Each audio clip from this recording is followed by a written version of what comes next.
જય શ્રી કૃષ્ણ, જય માતા લક્ષ્મી. મિત્રો, આપણા સનાતન હિન્દુ ધર્મમાં તુલસીના છોડનું મહત્ત્વ સૌથી વધુ છે અને તેની પૂજા સૌપ્રથમ ભગવાન વિષ્ણુએ કરી હતી. મિત્રો, શ્રી હરિ કહે છે કે જેમ વૈકુંઠને દેવી લક્ષ્મીના કારણે સમૃદ્ધિ પ્રાપ્ત થઈ છે, તેવી જ રીતે વૈકુંઠને તુલસીના કારણે પવિત્રતા પણ પ્રાપ્ત થઈ છે.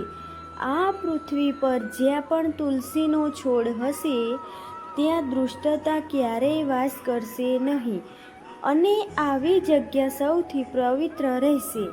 મિત્રો, આ કારણોસર આપણે આપણા ઘરમાં તુલસીનો છોડ લગાવવો જોઈએ અને જેના ઘરમાં તુલસીનો છોડ હોય તો કોમેન્ટ જરૂર જણાવો. મિત્રો, આપણો પ્રશ્ન એ છે કે તુલસી પાસે દીવો પ્રગટાવવાથી શું થાય છે? તો ચાલો તે વિશે વિગતથી જાણીએ. આ એક પ્રાચીન મહાન કથા દ્વારા જે ભગવાન શ્રી કૃષ્ણએ દેવી સત્યભામાને કહી હતી.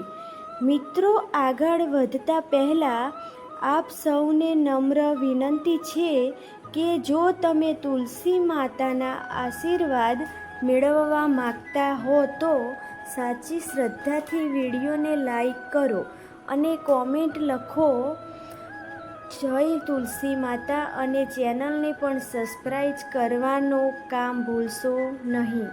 તો ચાલો મિત્રો શરૂ કરીએ આજની વાર્તા. મિત્રો, એક સમયે દેવી સત્યભામા ભગવાન શ્રી કૃષ્ણ પાસે આવી અને તેમને પૂછ્યું કે હે સ્વામી, તમે મને તુલસીના છોડને પાણી આપવાનું મહત્ત્વ તો કહ્યું છે, પરંતુ તુલસી પાસે દીવો પ્રગટાવવાનું શું મહત્ત્વ છે? હે સ્વામી, દરરોજ સાંજે તુલસી પાસે દીવો કેમ પ્રગટાવવામાં આવે છે અને આનાથી માણસને શું ફળ મળે છે? હે સ્વામી, તુલસી પાસે દીવો પ્રગટાવવાથી પદ્ધતિ શું છે અને આ દીવો શા માટે થાય છે અને દીવો પ્રગટાવતી વખતે કયા મંત્રનો જાપ કરવો જોઈએ? હે સ્વામી, કૃપા કરીને તમે મને મારા પ્રશ્નોનો જવાબો વિગતવાર જણાવો. ત્યારે ભગવાન શ્રી કૃષ્ણ કહે છે કે હે દેવી, આજે જે તમે આ સમગ્ર વિશ્વના કલ્યાણની ભાવના સાથે ખૂબ જ સારો પ્રશ્ન પૂછ્યો છે અને તમારા આ પ્રશ્નનો જવાબ આપતા પહેલાં હું તમને એક પ્રાચીન ઇતિહાસ કહીશ, જેમાંથી તમને તમારા બધા પ્રશ્નોના જવાબ મળશે કે સાંજે તુલસી પાસે દીવો પ્રગટાવવાથી શું ફળ પ્રાપ્ત થાય છે. હે દેવી, તેથી તમે આ વાર્તાનો ધ્યાનથી સાંભળો. મિત્રો, આગળ ભગવાન શ્રી કૃષ્ણ કહે છે કે હે દેવી, ભક્ત આ વાર્તા સાંભળવા માત્રથી જ વ્યક્તિને આજીવન તુલસી પાસે દીવો પ્રગટાવવાનું પુણ્ય મળે છે. ત્યારે દેવી સત્યભામા કહે છે કે હે ભગવાન, હું આ વાર્તા સાંભળવા માટે અત્યંત ઉત્સુક છું, તો કૃપા કરીને મને તમે આ વાર્તા કહો. હું તમને વચન આપું છું કે હું આ વાર્તા ધ્યાનથી સાંભળીશ.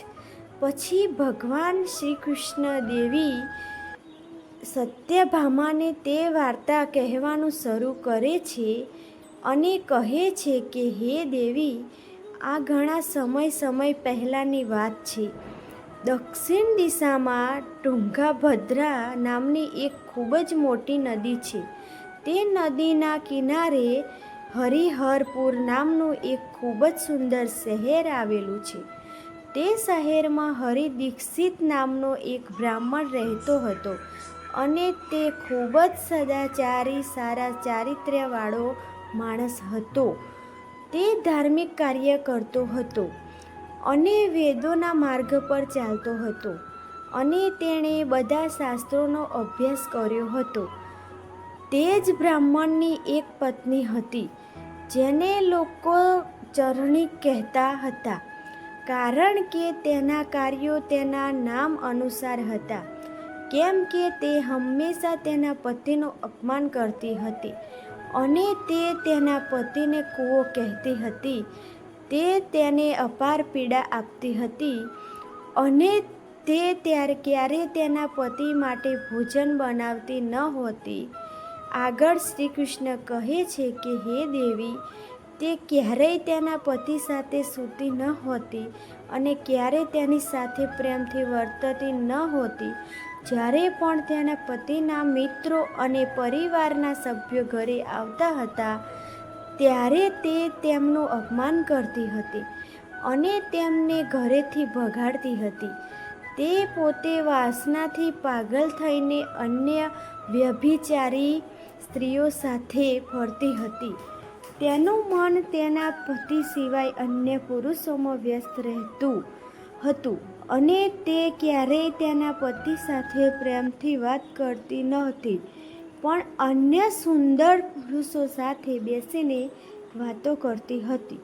તે બીજા પુરુષોને આકર્ષવા માટે પોશાક પહેરીને ગામમાં ફરવા જતી તો ક્યારેક તે જંગલમાં એક ઝાડ નીચે ઊભી રહીને સુંદર પુરુષોની રાહ જોતી. તે કોઈ દુષ્ટ માણસને આકર્ષિત કરતી હતી અને તેની સાથે કામુક સુખ માણતી હતી. આગળ ભગવાન શ્રી કૃષ્ણ કહે છે કે હે દેવી, એક દિવસ હરિ દીક્ષિતે તેની પત્નીને કહ્યું કે અરે પ્રિય, તારું આચરણ બરાબર નથી અને જો તું આવા પાપ કરીશ તો તને ફક્ત નુકસાન જ થશે. તો તારે હવેથી આ બધા ખરાબ કાર્યો કરવાનું બંધ કરી દેવું જોઈએ, કારણ કે તારા આચરણથી મને ખૂબ દુઃખ થયું.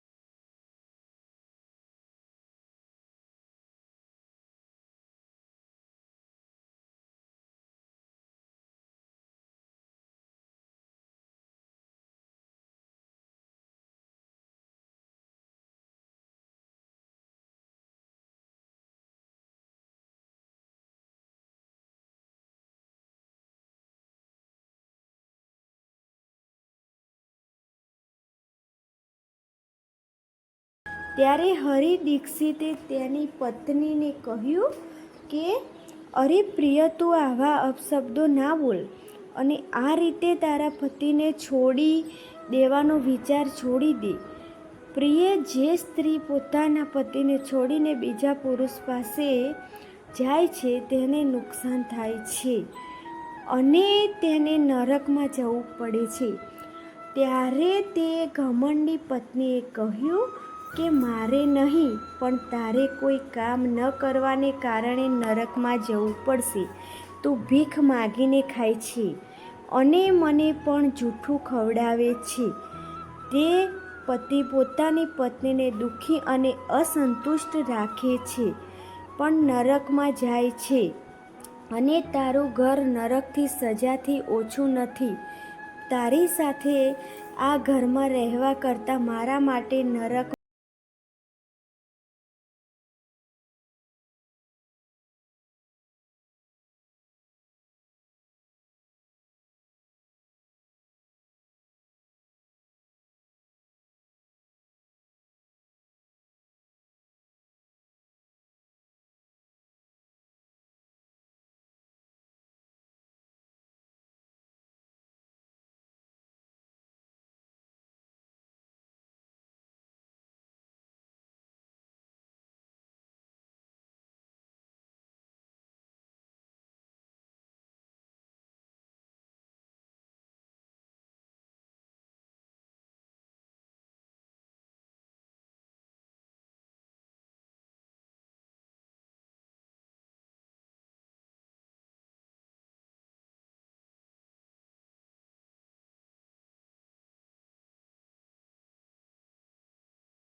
આવ્યો નહીં. એટલા માટે તે ખૂબ જ દુઃખી થઈ ગઈ અને પોતાના પ્રિયજનની શોધમાં આમ તેમ જોવા લાગી. તે દિવસે તેના બધા પ્રયત્નો વ્યર્થ થયા. તે ત્યાં ઊભી રહી અને ઘણી બધી વાતો કહીને વિલાપ કરવા લાગી. તે રડવા લાગી અને કહ્યું કે અરે, આજે કોઈ સુંદર પુરુષ આવ્યો નથી. હવે હું મારી વાસના કેવી રીતે સંતોષીશ? આ રાત કેવી રીતે વિતાવીશ? તે કહેવા લાગી કે મારા આ સુંદર શરીરનો આનંદ કોણ માણશે? મારી યુવાની અને સુંદરતા આમ જ કારણ વગર નાશ પામી રહી છે. કોઈ પણ વ્યક્તિ મારા સુંદર શરીરની ઈચ્છા રાખતું નથી. હવે હું ક્યાં જાઉં? મને કોણ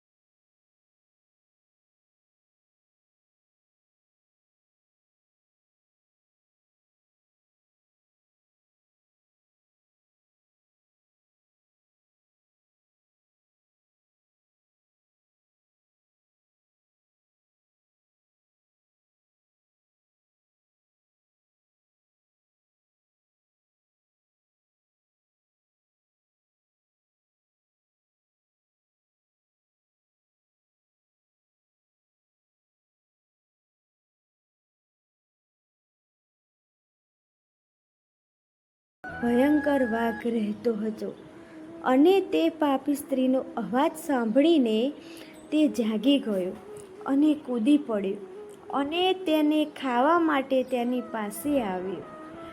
તે વાઘનું નામ હતું રોસ, જે ખૂબ જ ભયાનક દેખાવવાળો હતો અને તેનું શરીર કાળા અને નારંગી પટ્ટાઓથી ઢંકાયેલું હતું, જે જંગલના પડછાયા સાથે ભળી ગયું હતું. તેની આંખો લાલ રંગની હતી, જેમ કે અંધારામાં પણ ચમકતા હોય, અને તેના જડબામાંથી લાંબા તીક્ષ્ણ દાંત નીકળતા હતા, જે કોઈ પણ જીવિત પ્રાણીને ફાડી નાખવા માટે પૂરતા હતા. તેની ઉડી ગરજના આખા જંગલમાં ગૂંજતી હતી, જેના કારણે આસપાસના જીવો ધ્રુજતા હતા.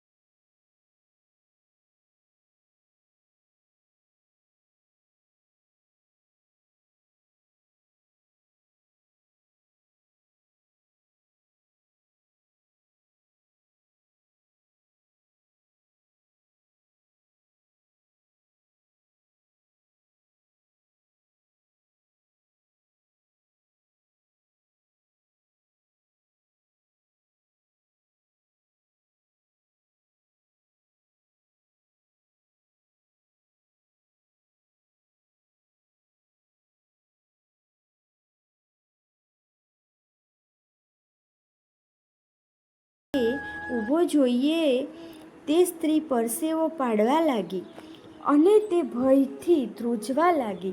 સ્ત્રી કરે તે પહેલાં તે વાઘ તેના પંજાથી તેને ઘાયલ કરી દીધી અને તે સ્ત્રી જમીન પર પડી ગઈ. જમીન પર પડતાની સાથે જ સ્ત્રીએ બૂમ પાડી અને કહ્યું કે અરે વાઘ, તું અહીં કેમ આવ્યો છે અને મને કેમ મારી રહ્યો છે? હું મારા પ્રિયને અહીં શોધી રહી હતી. તું મને છોડી દે, મને ખાઈને તને શું મળશે? ત્યારે સ્ત્રીની આ વાત સાંભળીને ભયંકર વાઘ એક ક્ષણ માટે અટકી ગયો અને હસતા હસતા બોલ્યો કે અરે દુષ્ટ સ્ત્રી, આજે વિધાતાએ તને મારો શિકાર બનાવ્યો છે અને તારા જેવી પાપી સ્ત્રીઓને ખાવી એ મારું કામ છે. અને ત્યારે જ મને આ શરીરમાંથી મુક્તિ મળશે. તો સ્ત્રીએ કહ્યું કે અરે વાઘ, તું કોણ છે? મને સાચું કહો, તારે વાઘ કેમ બનવું પડ્યું? અને તું મારી જેવી સ્ત્રીઓને કેમ ખાય છે? પહેલાં મને બધું કહો અને પછી મને ખાઓ. પછી રોષ નામના વાઘે કહ્યું કે હે પાપી સ્ત્રી, હું તમને મારા પાછલા જન્મની વાર્તા કહીશ કે મારે વાઘ કેમ બનવું પડ્યું. પ્રાચીન સમયમાં દક્ષિણ દેશમાં અમલાપાહા નામની એક પવિત્ર નદી વહેતી હતી. તે જ નદીના કિનારે મુનિપરા નામનું એક શહેર વસેલું હતું. આ શહેર તેના સુંદર મંદિરો, શાંતિપૂર્ણ વાતાવરણ અને ધાર્મિક વિધિઓ માટે પ્રખ્યાત હતું. ત્યાં એક બ્રાહ્મણ પરિવાર રહેતો હતો અને હું તે પરિવારનો ભાગ હતો. મારો જન્મ તે પરિવારમાં થયો હતો અને મારું નામ વેદાનંદ હતું. મારા પિતા એક આદર્શ બ્રાહ્મણ હતા જે યજ્ઞ, હવન અને ધાર્મિક વિધિઓ કરતા હતા. વાઘે આગળ કહ્યું કે હે સ્ત્રી, મેં કિશોરાવસ્થામાં વેદોને અભ્યાસ કર્યો હતો અને યજ્ઞ અને અન્ય ધાર્મિક પ્રવૃત્તિઓ કરવામાં નિપુણ બન્યો હતો. પરંતુ જેમ જેમ હું મોટો થયો તેમ તેમ મારા મનમાં ધનનો લોભ વધતો ગયો. મેં ઘણા યજ્ઞોનું આયોજન કર્યું હતું, પરંતુ તે યજ્ઞ ધાર્મિક હેતુ માટે નહીં પણ ધન એકત્ર કરવા માટે હતા. હું તે પાપીઓ માટે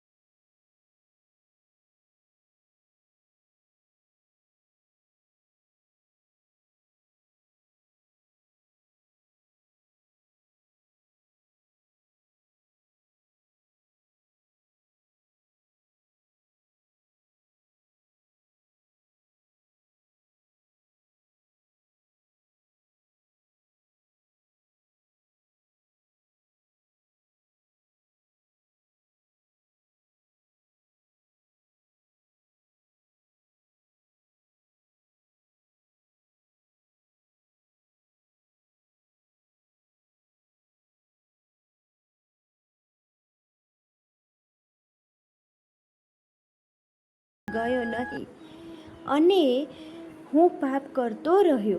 વાઘે પોતાના સળગતા અવાજમાં આગળ કહ્યું કે એક દિવસે મેં બીજાઓ પાસેથી લોભમાં પૈસા લીધા અને હું ફરીથી નદી કિનારે ગયો.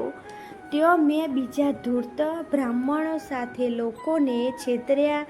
અમે બધા ખોટા મંત્રોચ્ચાર કરતા અને કોઈ પણ ધાર્મિક વિધિઓનું પાલન કર્યા વિના દેવી દેવતાઓની પૂજા કરતા હતા. અમારો એકમાત્ર હેતુ દાનમાં શક્ય તેટલા પૈસા મેળવવાનો હતો અને અમે ધર્મના નામે લોકોને છેતર્યા. તે દિવસે મેં ઘણા પૈસા ભેગા કર્યા, પરંતુ તે જ સમયે મારી સાથે એક ભયંકર ઘટના બની.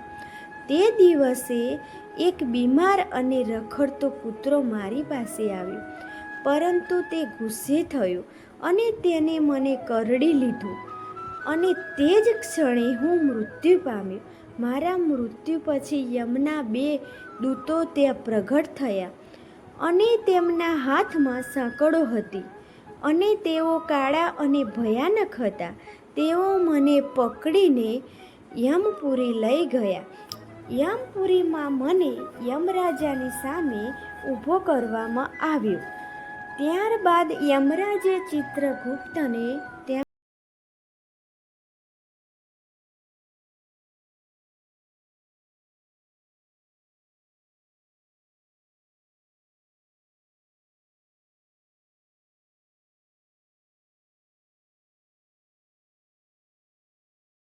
તેણે પોતાના જીવનમાં ગંભીર પાપ કર્યા છે. તેણે ધર્મના નામે લોકોને છેતર્યા તેણે ખોટા મંત્રોચ્ચાર કરીને યજ્ઞ કર્યા અને ભગવાનનું અપમાન કર્યું છે. તે લોભને કારણે ધર્મથી દૂર થઈ ગયો અને તેને કારણે ધર્મનું પાલન કર્યું નહીં, અને એટલા માટે આ પાપી બ્રાહ્મણ નરકમાં જવાનો પાત્ર છે. પછી યમરાજે પોતાના દૂતોને આ પાપીને નરકની આગમાં ફેંકી દેવાનો આદેશ આપ્યો કે તે ત્યાં જશે અને તેના કર્મોનું ફળ ભોગવશે. આ પછી મને નરકની ભયંકર આગમાં ફેંકવામાં આવ્યો. મેં વર્ષો સુધી તે ત્રાસ સહન કર્યો અને મારા આત્માને ભયંકર પીડા સહન કરવી પડી. ઘણા વર્ષોની સજા પછી મારા પાપોને કારણે મને વાઘનું શરીર મળ્યું અને હું આ દુર્ગમ જંગલમાં રહેવા લાગ્યો. ત્યારે પોતાની વાર્તાનો અંત કરતા રોષએ કહ્યું કે હે, મારા પાછલા જન્મના પાપોનું પ્રાયશ્ચિત કરવા માટે મેં સંકલ્પ કર્યો કે હું ક્યારે મહાત્મા સાધુ પુરુષ કે સતી સ્ત્રીઓને નહીં ખાઉં. હું ફક્ત તે પાપી દુરાચારી અને અનૈતિક સ્ત્રીઓને જ ખાઉં છું, જેમણે પોતાના જીવનમાં અન્યાય માર્ગ પર ચાલીને બીજાઓને દુઃખ પહોંચાડ્યું છે. હું માનું છું કે આ કરવાથી મને મારા પાપોમાંથી મુક્તિ મળશે અને હું ટૂંક સમયમાં આ શરીરથી મુક્ત થઈશ. ત્યારે આગળ શ્રી કૃષ્ણ કહે છે કે હે દેવી, આ રીતે તે વાઘે તેના પાછલા જન્મની વાર્તા કહી અને તે સ્ત્રીને કહેવા લાગ્યો, હે પાપી સ્ત્રી, તારું વર્તન મને વેશ્યા જેવું લાગે છે. તારા પતિએ છોડીને તું આ જંગલમાં બીજા પુરુષો સાથે સુખ માણવા આવી છે. તેથી આજે તું ચોક્કસ મારો શિકાર બનીશ. આટલું કહીને વાઘે તે પાપી સ્ત્રીને તેના તીક્ષ્ણ નખથી મારી નાખી અને તેને ખાઈ ગયો. પછી વાઘ તે જગ્યાએથી ચાલ્યો ગયો. તે સ્ત્રીના મૃત્યુ પછી યમરાજના 2 દત્તુ હતા જગ્યાએ દેખાયા અને તે પાપી સ્ત્રીને ઉપાડીને યમપુરી લઈ ગયા. ત્યાં તેને યમરાજાની સામે ઊભી રાખવામાં આવી. તે જ ફળ તુલસીના પાન દાન કરવાથી પણ મળી શકે છે.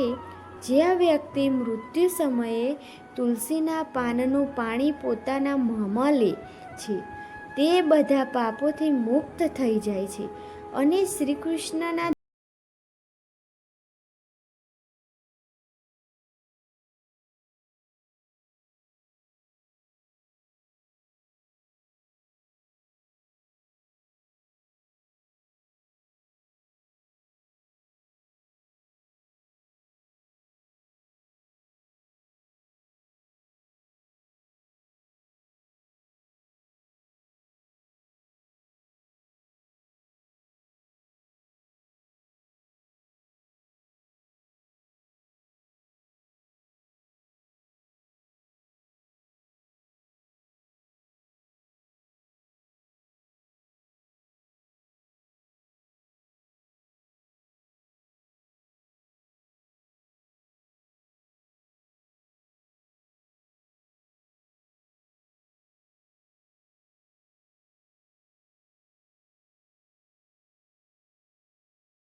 પ્રાપ્ત થાય છે અને તે સાધકનું મન સ્થિર બનાવે છે અને શાંતિ તરફ દોડી જાય છે.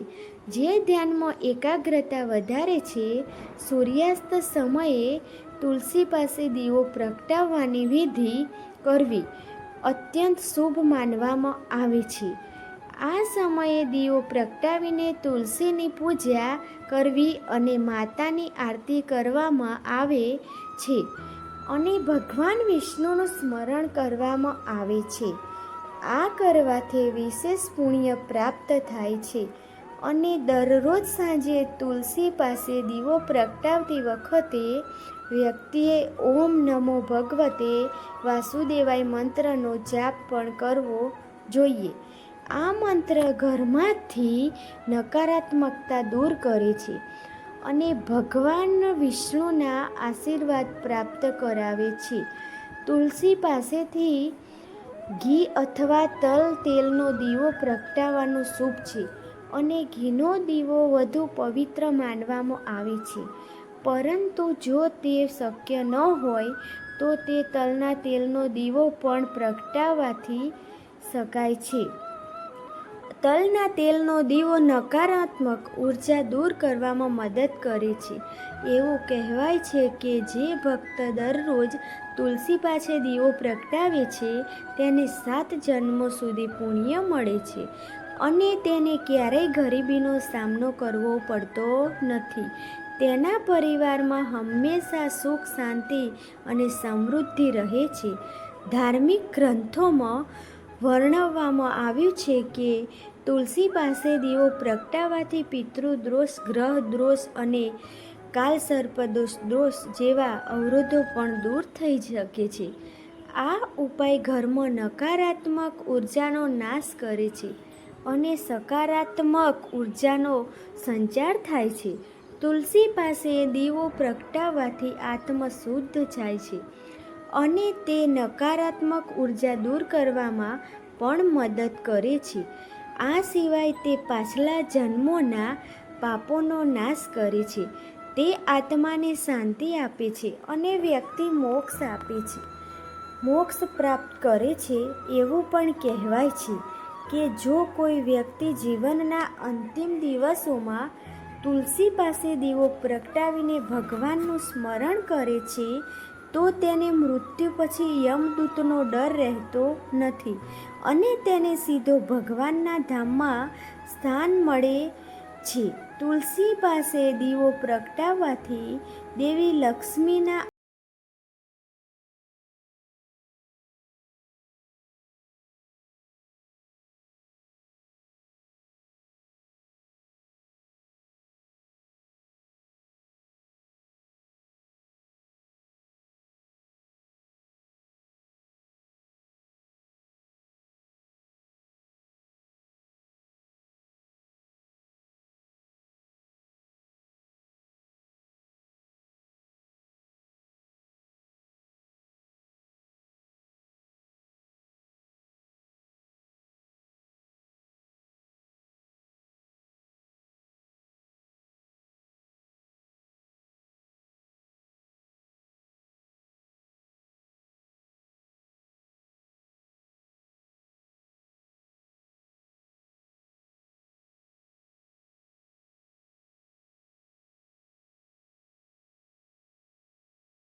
આપ સૌનો દિલથી ખૂબ ખૂબ આભાર.